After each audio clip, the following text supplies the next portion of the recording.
Hi everyone, welcome back to my read-along of A Tale of Stars and Shadow. Today we're up to chapter 6, and if you've watched my last video, you know I am super excited about this one, so let's get straight into it. Okay. A knock came at her door just as she'd finished tightening the laces on her boots. The falcon, who wore an impassive expression she was quickly coming to understand was his usual demeanour, stood back to allow her to leave. She shut the door behind her, and he wordlessly passed her a key. She took it and locked the door before tucking it away in a pocket. "Is this the only one?" she asked. "It is." She fell in with him as he began walking. "You said before that you're the overall commander of the Wing Guard, sir." "The Falcon?" "In the absence of a Sianta, yes." Talyn had no clue what that meant, but let it go. "And the Wing Guard is the fighting force of the winged folk?" "Yes," he hesitated. "But most folk, particularly the humans, refer to us as Falcons." "Is there a human army?" "Not as such. The city patrol are responsible for maintaining order in Dock City and our larger towns in the north, but they are not trained for battle." He glanced her way. "Like your Cullinan, as I understand it." "Not quite, sir. Like you, our country is at peace, so yes, the Cullinan are focused on investigating violent or criminal behaviour where local army posts or guards can't control it or don't have the resources. But we are trained for battle. In times of war, we're a specialised elite fighting unit." "We? I thought you were Kingshield." She cursed herself for the dangerous slip of the tongue. She'd never had made a slip like that before, risking triggering Ravinire's suspicions about her other purpose in Mithraena. Damn it. "Kingshield only take the best warriors from across the Twin Throne's various fighting forces, sir. I was a Cullinan before I joined the Kingshield." He nodded, accepting that. "I already have one Falcon assigned to your new wing, but I would prefer you choose the rest yourself from outside the Wingguard." Her confusion deepened. She cleared her throat. "I thought you said a flight of the Wingguard is responsible for the protection of the royal family." "You listen well," he said dryly. "A flight dedicated to protection and 5 other units make up Mithraena's army. Almost 1,700 warriors in total." 1,700? He calls that an army? Sari's voice. "I'm sorry, sir." Talyn stopped in the middle of the open-air corridor they were traversing. "I don't mean to be obtuse, but I don't understand. If the Wingguard are the only warriors Mithraena has, where are the other soldiers for my wing coming from?" "If you can rein in your impatience just a little longer, your questions will be answered shortly, Guard Dynan," he said briskly. Is he deliberately trying to confuse you as some sort of test? This is all very odd, Tal. "You don't say." "Yes, sir," Talyn replied out loud, and they started walking again. Ravinire seemed to consider his terseness a short time later, because he spoke again as they crossed the bridge and left the palace. "As you are not familiar with our country, our behaviour and reasoning will not always be obvious to you. Suffice to say, for now, that I feel it would be best that Prince Kewin's guard not come from amongst the Wingguard." "Yes, sir." She didn't dare ask why. Talyn was utterly lost by the time they emerged into the hot sunlight at the top of the wall and set out down the steep wall path. She followed without complaint, though not without a deep inward sigh. Walking back up the wall for the second time in the same day was thoroughly unappealing, particularly after clambering up and down what felt like an endless series of ladders and narrow staircases in the citadel. Her leg muscles burned, her left calf was outright stabbing in pain with each step now, and she thought a blister might be coming up on her little right toe. At the bottom, Ravinire strode with purpose through a bustling tangle of streets, clearly knowing where he was going. The sounds and smells of Dock City engulfed her, the humidity as thick as if she wore another cloak, her skin again becoming slick with sweat. And the people! It was a crowded city. They thronged the streets, moving in several directions at once without clear streams of movement. It wasn't easy to keep focus on Ravinire's quickly moving stride, especially when she couldn't fail to notice the dark looks thrown their way. People didn't like the Falcons. She wondered at the source of it. While the army, particularly local regiments, liked to consider the Cullinan elitist and superior, they were widely respected amongst the people of Calumnia and Conmore. Talyn had certainly received her share of hatred and contempt from the thieves, rapists, and murderers she and Sari had captured, but there had always been the counterpoint of genuine appreciation from the local citizens that those criminals had preyed on. Eventually Ravinire turned down what appeared to be a main street. It was full of carts, horses, and people, and a cloud of tiny buzzing insects hovering around crates of overripe fruit nearby was so thick that several flew into her mouth. She spat them out and switched to breathing through her nose. "I hate bugs." "Lucky you're not here, then." Talyn grimaced as she swiped at another bug before it sailed into her mouth. Ravinire stopped outside a long wooden building before a series of uneven steps leading up to a double-doored and open front entrance. 2 armed men in a familiar brown uniform stood to either side of the open doorway, both of them saluting, reluctantly, as Ravinire walked through. Interesting. They disliked the Falcons, but clearly accepted Ravinire's authority without protest. The patrolman on the left gave her a curious glance as she followed the Falcon inside. "We've walked through the Wall Quarter into the Wealthy Quarter. This is the City Patrol headquarters," Ravinire explained as they entered a cool, dim foyer. "There's a station in each quarter, but this is the biggest. It's also where the main city jail is housed." Talyn's gaze went to the cluttered desk directly ahead, where 2 patrolmen sat. Although sprawled would be a better description. No strict military posture there, and neither looked like they could run half a block without turning bright red and keeling over. The one on the left was at least double her age, with thinning hair and sweat glistening on his face. He hefted himself to his feet at Ravinire's appearance, managing a sloppy salute. "Falcon, I'm Watch Officer Darius. The pardonables are down to your right, sir. We've separated them out of the main holding cells for you." Ravinire nodded acknowledgement and turned to Talyn. "Down that hall you'll find the cells holding petty criminals that are to be considered for pardon by the Queen. Choose as many as you want, and they'll be pardoned and sent to the Citadel to join your wing." Only years of training and discipline allowed Talyn to keep a straight face. "Sir, are you asking me to choose criminals to form a guard detail?" She felt the need to tack on, "for Prince Kewin?" "That's right," he hesitated. "None of the city patrol were willing to volunteer for your wing, and as I said, I'd prefer Prince Kewin's detail not be formed by a significant number of Falcons." She wasn't entirely sure he wasn't playing some kind of prank on her, but this was the head of the wing guard, and he'd yet to demonstrate even a hint of a smile, let alone a sense of humour. No, he must be serious. And she was a soldier whose job it was to follow orders, no matter how strange they seemed. "To be clear, sir," she said as politely as she could manage, "you want me to go and choose men from those cells to form a protective guard detail." "That's right. I haven't got all day, Guard Dynan. Best get to it." Impatience edged his voice. The 2 patrolmen on the desk were doing their best to pretend like they weren't straining to listen to every word of this conversation. She turned on her heel without a word, half expecting laughter to break out behind her, but none came. She ached for Sari at her side so badly her chest physically hurt. Her partner would have known how to manage this situation with her crisp confidence and lack of patience for tomfoolery. Instead, Talyn was alone as she stepped through the doorway into the cells and stopped abruptly, waiting for her eyes to adjust to the dimness. A ripe stench filled her nose and she stifled the urge to put a hand over her face. Instead, she tried to breathe through her mouth. Once her eyes adjusted, a line of cells was visible, running down either side of the hall that stretched out before her. There were maybe 14 in total. Each cell had a single barred window situated high in the wall, the room's only light source, and was large enough to hold about 3 or 4 prisoners. They were not unlike the cells at Callan Tower or the city jail in Port Lathili where she and Sari had spent plenty of time, except for the smell, and the rotting straw that was used to floor the cells, and the stifling, oppressive heat that nobody had bothered to ease by opening a window or a door. Talyn had barely taken 2 steps when the sound of a fight broke out from a cell down at the end of the hall. Shouts echoed and then a man grunted in pain. She recognized that sound. It was the grunt of a fighter made when they were hurt but ignoring the pain so they could focus on survival. After a glance behind to confirm neither of the patrolmen on the desk were bothering to come and check what was happening, she headed down the row. In the last cell on the right, a bear of a man was being set upon by 3 of his fellow prisoners. His great muscles bulged as he sent one of his attackers flying into the wall. A second hit him with a piece of rusted pipe, and he staggered backwards, blood spurting from his nose and spraying his opponent. "Hey!" A loud bellow came from the cell opposite. "Guards! Guards!" Impressed by the voice's strength and note of command, Talyn spun towards the cell's occupant with interest. Stocky and broad-shouldered, he was going soft in the belly, and his short-cropped hair was more grey than brown.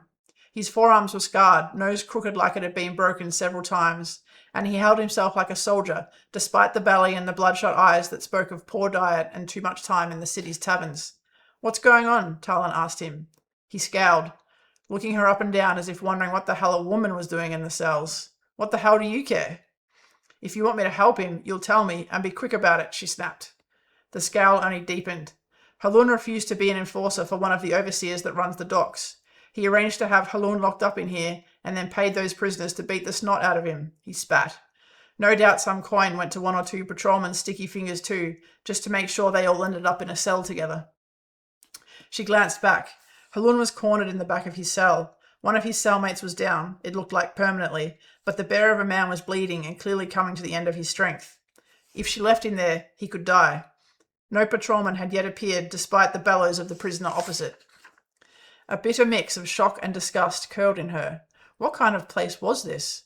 The criminals held prisoner in Talyn Tower were never treated this way, as if they were no better than animals. She turned and jogged back out to the main foyer. Ravinire leaned against a wall nearby, wings brushing the floor, ignoring the dark looks being surreptitiously shot in his direction. She marched up to the desk. The prisoner named Halun is being beaten half to death. There's nothing we can do about that, Dearest shrugged. He can't leave that cell until someone pays his bond or he gets pardoned. Nobody has shown up on his behalf. The man's blatant disinterest in the fate of the prisoners, not to mention Ravinire's equally apathetic attitude, had her gritting her teeth. Criminals generally weren't good people, but treating them like animals made you as bad as they were. Fine, she snapped. I choose him for my wing. Get him out of there. In her head, Sari's voice roused, but Talyn slapped it back down, her anger making her strong. For the moment there was no despair, no aching for her partner, just determination. Dearest heaved himself to his feet, gesturing for the younger man to join him. She chafed as they strolled down the hall, pulling out keys as they went. Ravinire said nothing. On reaching the cell, the younger patrolman drew his sword while Dearest opened the cell and yelled for its occupants to stop fighting. The big man was crouched against the back corner, fending off attacks with his arms and fists. Blood ran freely from a broken nose and a nasty gash on his bald head. The other two prisoners backed off when Dearest entered, barking, "Get up, Halun! You're being pardoned! Come on, move it!"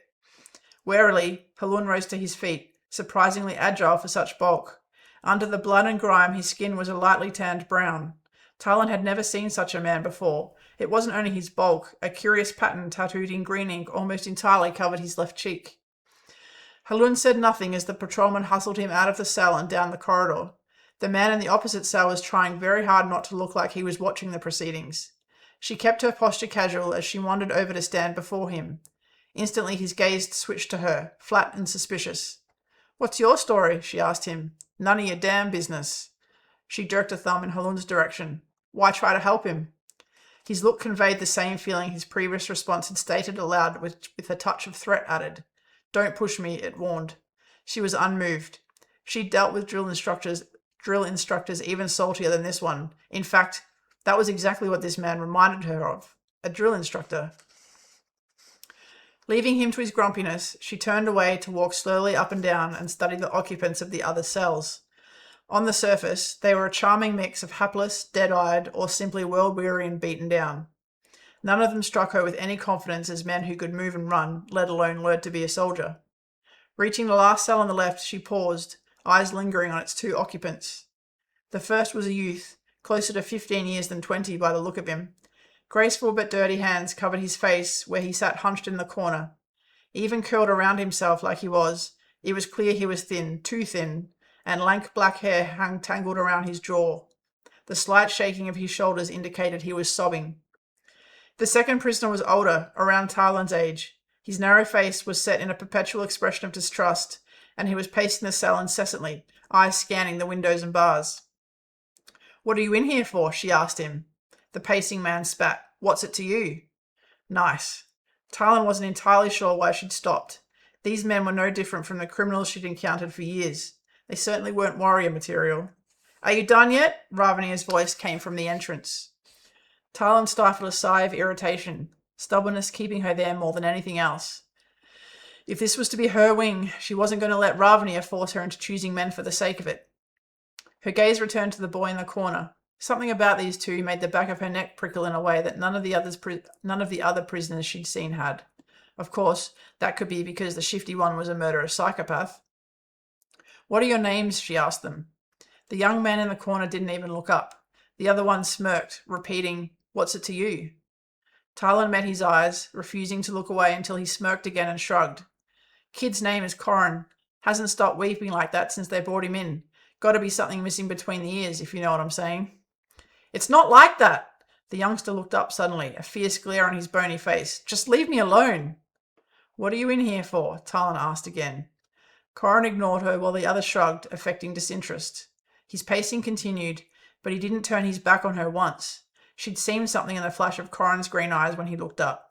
The same echo of it was hidden under the other prisoner's cocky demeanour, in the nervous twitch of his fingers and the refusal to show his back to her. They were broken, just like she was. And she didn't want to be broken. She needed some ray of hope that one day she could be herself again. Live again. Maybe this was the place to start. Captain Dynan? Ravinire's musical but irritated voice sounded from the end of the hall. With an inward shrug, she stepped away from the bars and gestured to the younger patrolman hovering just behind Ravinire. Were there seriously only 2 of them in the building? These 2, and the one down the end. The patrolman balked. Theac Parksin? I don't think so. The patrol commander will have my heart if I let him go. He's in the pardonable cells, isn't he? She asked, eyebrows raised. The patrolman looked at Ravinire in mute appeal and received a stony look in return. With a heavy sigh, he walked down to unlock Theac's cell and motion him out. Then, plodding so slowly it set Talyn's teeth on edge, he returned to unlock the cell holding Corrin and the pacing man. Talyn followed them out. Theac, Corrin, and his cellmate were ushered through a door on the other side of the foyer, and it swung closed behind them. She could only presume that's where Halun had been taken too. Dirys was back at the desk, slumped in his chair and pretending to read a piece of parchment in front of him. Ravinire lifted an eyebrow. Only 4? He asked. I thought I'd made it clear you were to put together a full wing. That's 60 warriors, Captain, plus Talyns. She hadn't a clue what a Talyn was, but that was far from the most ridiculous thing about his sentence. No disrespect, sir, but you didn't bring me here to fish 60 prisoners out of the cells. And if you did, I'm telling you right now I can't train 60 men at one time effectively, even if they already had some semblance of basic training, which criminals most certainly do not. Nil reaction. This man could win big at cards. I expected at least enough for a full detail of 10 soldiers. There weren't 10 prisoners in there that looked like they had the makings of a soldier, sir. You mean hardened men like the crying boy? His lifted eyebrow conveyed volumes, and she struggled not to wilt under it. I understood you were leaving the choice up to me, sir, she said evenly. You could have chosen them yourself. In fact, she didn't understand why he hadn't, why he was going through this whole charade. Ravinire didn't respond to that, instead heading for the exit as he spoke. They'll be brought up to the Citadel this evening, washed and given fresh clothes and taken to the barracks I've assigned to your wing. You can get started with them first thing tomorrow. Yes, sir, she cleared her throat. Can I ask when I'm to meet the prince, sir? When he can accommodate you. They were halfway to the door when a thought occurred to Talyn, a sharp reminder that her purpose in Mithraina was twofold. Wait, sir, what about the 3 men from yesterday? What men? He snapped, all patience clearly gone. The thieves I chased down, are they being held here? One of them at least had known how to throw a knife. He could be useful, particularly if he was part of this Shadowhawks network, whatever that meant. She'd need sources if she was to investigate properly. Ravinire looked at Dirys, who was doing his level best to avoid attention. Well, watch officer? Don't know what you mean, sir, he muttered. 3 men were arrested yesterday for stealing bread from the markets, Talyn said, stepping towards him. Where are they? They're not pardonables. Are they here? Captain Dynan, Ravinire's impatience had moved to outright irritation. One of them knew how to fight, sir, she said, turning back to him. You're the one who just said 4 wasn't enough. Dirys, Ravinire barked. The patrolman's eyes dropped. They're not here. Ravinire's face tightened. Then where are they? Arrested in a different quarter, I suppose. Dirys's resentful gaze switched to Talyn. Markets, you said? Probably being held by the Market Quarter Patrol then. All I know is they're not here. And that was all Ravinire's patience was going to give them. With a deeply irritated sigh, he turned and stalked from the building. Talyn had no choice but to follow. There was no way she'd find her way back to the wall walk alone, let alone her room up in the palace guest wing. The sun was setting, a wondrous deep orange glow over the ocean, as Talyn followed the falcon back up to the wall. They spoke barely 2 words the rest of the way back, and he left her outside her room with nothing other than a terse, I'll be back to collect you in the morning. Standing inside her rapidly darkening and empty room, she took a deep, steadying breath. The utter solitude at least meant she didn't have to pretend or put up a facade. Not until the following day, anyway. Okay, that brings us to the end of chapter 6. Again, as always, this is your point to jump out if you don't want any spoilers before I start my author commentary. If you are jumping out here, thanks for reading along with me. I hope you enjoyed it. Please consider liking and subscribing. Otherwise, let's move on to my author commentary.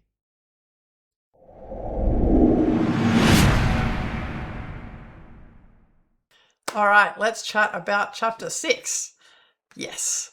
Last time to jump out because there are going to be spoilers in this little chat, so please duck out now if you don't want any spoilers.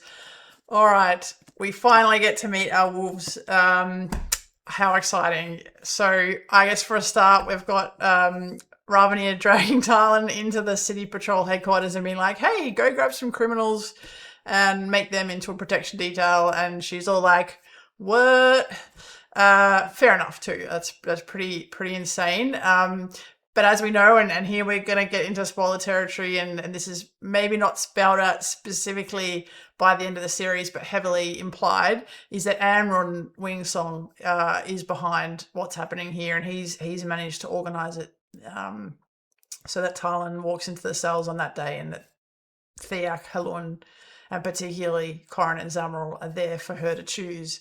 And he's done that kind of in concert with Serana, who with all the issues that she has, does love Kuan to some degree.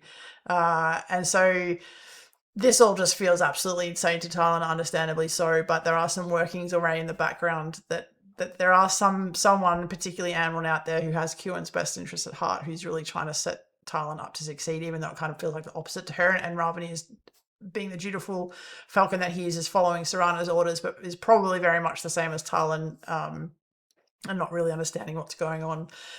So she walks in there, and first we have Halun. Poor Halun's getting beaten up in the cell, and we know that has more to do with the fact that he's an escaped slave from Wontan, the tattoo on his cheek signifying that. And then Theac, Talyn's future second, in the cell opposite, who's kind of bitter and grumpy and like in the worst frame of mind, but still can't help himself. He sees someone getting set upon unfairly, and he's trying to help. And she sees that glimmer in him, of course, because she's pretty sharp when she wants to be. And then we've got Corrin and Zamrel. We don't learn Zamrel's name just yet because he refuses to give it to her. But as the author, and knowing that this man in front of her, this kind of distrustful, surly, bad-tempered and rude man, is going to be Talyn's future new Callanan partner, it's kind of really cool to go back and read that scene again and know what's coming for those two, because of where Talyn's at right now, so still so grief-stricken, but she's still there. You see those bits where her temper is roused, and unlike some of my other protagonists, Talyn is not bad-tempered. She's not quick to anger. She's very sensible, very measured. And so when she's angry, even then, it's a very kind of measured and rational kind of anger, and she has very good control of herself, and she knows how to manage situations. And again, those little sparks of her are coming back to life now that she's in with Rena. So we have the first lot of wolves, all but Talyn, who we'll see hopefully in the next chapter. Yeah, it looks like chapter 7. So much fun. I love the dynamic of Talyn and her wolves. It's my absolute favorite part of the series. And then she goes back up with Ravinire, and we end the chapter with her kind of standing alone in her room and kind of just letting herself let go of all the pretense, and she has that kind of moment to breathe before the next day when she's going to go have to meet them all and get started. So as always, if you've got any questions on that scene, drop your questions in the comments below. I can't wait to get on to chapter 7, so you're probably not going to be waiting too long for that one. Thank you so much for listening in. I hope you're enjoying this. If there's anything you want to see out of it that you're not getting, again, drop it in the comments below. I'd love to hear from you. Please consider liking and subscribing, and I'll catch you soon for chapter 7. All right, have a good day, guys.